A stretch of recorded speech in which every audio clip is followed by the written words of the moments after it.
Sigo conversando con el profesor Daniel Pontón. Este tema doloroso, terrible, el asesinato de 11 militares que estaban cumpliendo con su función, precisamente enfocados con el tema de la minería ilegal y que han sido víctimas del crimen organizado, le apuntan por parte del gobierno a comandos de la frontera. 13 puntos que rescatábamos brevemente, si usted nos acaba de sintonizar. Uno de ellos es precisamente el tema de la presunta filtración, hasta dónde se ha llegado entonces a infiltrar el crimen organizado en el aparato del poder. Estoy hablando no solamente a nivel político, sino a nivel seguridad, profesor. ¿Qué me dice de eso? ¿Hay alguna aproximación por parte del presidente Noboa o no la hay? Y si no la hay, ¿cuál debería ser? Bueno, hay indicios que el nivel de penetración es profundo, ¿no? No solo a nivel de Fuerzas Armadas, estamos hablando a nivel de policía, a nivel de justicia. A mí me preocupa muchísimo la participación de Fuerzas Armadas en el resguardo de los centros penitenciarios del país, yo lo he venido diciendo. Es un tema que un poco despista las actividades normales de Fuerzas Armadas en tareas misionales, como se dice, por hacer tema de resguardo de custodio penitenciario. Eso me parecería que es un despropósito por las características del problema penitenciario que hay aquí. Un ejemplo, en las penitenciarias, en los centros penitenciarios se ordenó la muerte de un candidato presidencial, el caso de Villavicencio, la orden se le dio a las cárceles. Las cárceles son un termómetro de la violencia y la criminalidad en este país. Es un epicentro de operaciones. Tener a militares ahí me parecería que es exponerlos a que este tipo de infiltración se dé. No quiere decir que por ahí vino la orden, pero pronto puede ser un factor de vulnerabilidad que habría que analizar. Es decir, las tareas de cómo se han ido configurando la estrategia de seguridad puede ser que sea un factor ahorita que incide directamente en la infiltración del crimen, es decir, esta exposición de Fuerzas Armadas a este tipo de cuestiones que están por fuera de sus tareas misionales fundamentales. Pero claramente hay infiltración y no solamente este es un caso, ha habido varios eventos y no es la primera vez que hay enfrentamientos, pero lo grave aquí es que ahí son 11 militares muertos en un enfrentamiento armado y con cómo se dio el asunto creo que es lo más grave de la situación. No, ya ha habido asesinatos a funcionarios de Fuerzas Armadas, a oficiales que realmente han generado algún tipo de discusión. Si el presidente tiene conciencia de eso, bueno, habrá que preguntarle. Lastimosamente, la estrategia del presidente es bastante hermética. ¿Sí? No hay un procesamiento, no hay una comunicación adecuada y los bien son dedicados a hacer más bien cuestiones de corte operativo. Tenemos a ministros haciendo labores de operaciones en los territorios, en hospitales, etcétera, pero la parte estratégica está bastante descuidado. ¿Sí? Eh, entonces, Entiendo. Ahora, perdón, y le quiero preguntar, porque ahí es donde yo tengo la duda.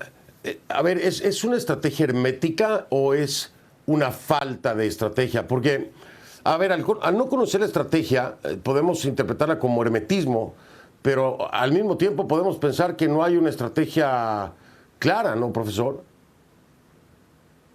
yo creo que la parte estratégica no existe. Uno de temas que adolece muchísimo el gobierno es justamente que no tiene un plan.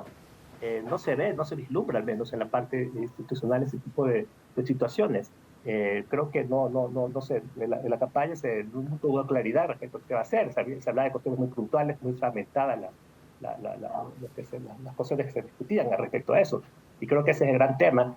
El presidente ha dado un mensaje bastante contundente y si acabaremos con ellos, pero bueno, no se sabe a dónde van a ir. Esperaría que por lo menos se esclarezca quiénes son los responsables de esto y se detenga, se aprecie o se dé baja a la fuerza militar, a este tipo de organizaciones que realmente atentan contra la seguridad del Estado, ¿no? Ahora, siempre he escuchado, o sea, le estoy hablando de Guillermo Lazo y por lo pronto Guillermo Lazo y Noboa, que lo dicen abiertamente. O sea, el Ecuador no puede solo con esto. Por supuesto, el acercamiento ha sido con Estados Unidos, etcétera.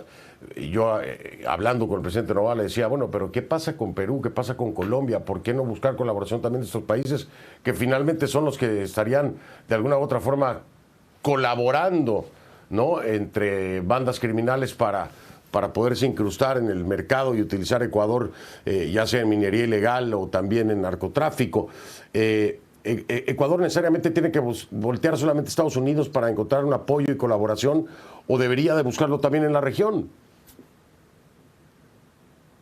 Creo que el tema de la cooperación es necesaria, es fundamental, ¿no? Nadie puede negar eso, y entre más cooperación exista, mucho mejor. El problema es que no puede ser solamente el trasfondo del asunto. Yo creo que ese es el punto que, por lo menos desde el gobierno de Lazo, se viene discutiendo y hablando de una serie de elementos de cooperación. Se habló del famoso Plan Ecuador, se hablaba de 5.000 millones de dólares que iban a venir, y una serie de situaciones que de alguna forma ha sido como una especie de distractor natural a las posibilidades que el Estado tiene que hacer en materia de seguridad. Yo creo en la relación de capacidades. La cooperación por concepto es ayudar, coadyuvar, ¿no? Fortalecer, apoyar, pero no es el centro del tema. Ahora, el presidente ha hecho una gira internacional, estuvo en países del Medio Oriente, ha hablado, por ejemplo, de cooperación israelita, ¿no? Me parece que es adecuado. Ya ha habido algunos acercamientos en materia de, por ejemplo, de temas de manejo de sistemas de inteligencia, que en este caso creo que es evidente que hay una debilidad en ese tema. Capacidades tecnológicas para el tema del control de puertos, que es una vulnerabilidad enorme en el caso del país. Me parece que hay que trabajar muchísimo también en temas de inteligencia financiera, en materia de sistema judicial, en materia carcelaria. Bueno, una visita de los ministros a El Salvador para ver el famoso SECOT de El Salvador como modelo exitoso, etcétera. Ha habido cosas, pero me parece que hay muchos que hacer, pero no se han implementado todavía esas situaciones, más allá de ciertas cuestiones muy puntuales. Pero me parecería que en este tema, y estoy evaluando de la lógica de Guillermo Lazo, se ha perdido mucho tiempo. Ha habido mucho tiempo, y lastimosamente, el crimen no pide permiso, no pide tiempo. El crimen opera y se adapta a realidades muy cambiantes, ¿no? En esta situación. Y ahí está donde se ha complejizado mucho la problemática del Ecuador, ¿no? Hay aquí una paradoja. Ecuador ha enfrentado una de las peores crisis de seguridad con capacidades muy reducidas. Y esa es lastimosamente la gran tragedia que tiene el país en el largo espectro, ¿no? Y lo que se espera es que el presidente no pueda revertir. Ahorita que ya tiene 4 años de continuidad del poder, pueda revertir. Y para eso se le pide que oriente con nadie que le pide que dé detalles específicos de un plan, pero sí grandes trazos de hacia dónde va su política, porque lastimosamente la parte estratégica no se tiene cómo evaluar para saber hacia dónde vamos, ¿no? Sí, sí, me queda claro, y era una de las grandes carencias precisamente del contenido, de las propuestas de campaña que se criticaba desde el Frente Ciudadano, que se cuestionaba desde este frente periodístico, porque en los propios debates no se tenía claro en ninguna de las ofertas, ojo, no apunto nada más a una, sino en ninguna de las ofertas cuál era exactamente la estrategia que se iba a llevar a cabo, a nadie le quedaba claro. Y ahora la perspectiva que plantea el profesor Pontón, pues es mucho más integral, ¿no?, que lo que llegamos a escuchar con mayor claridad de estrategia. Ninguna tenía la integración de todos estos componentes que ya nos hablaba el profesor Pontón, que me parece muy puntual y muy claro. Esto es un tema que tiene que ver con muchas otras instituciones, y el tema judicial también es fundamental en esto. Profesor, ha sido un placer. Que no sea la última vez, por favor. Aquí lo espero cuando quiera. Mil gracias. Gracias, muchísimas gracias por la invitación. Un placer y bueno, a las órdenes. Gracias, muy amable. Daniel Pontón, profesor de Defensa y Seguridad en el Instituto de Altos Estudios Nacionales en Quito, Ecuador, me acompañó precisamente.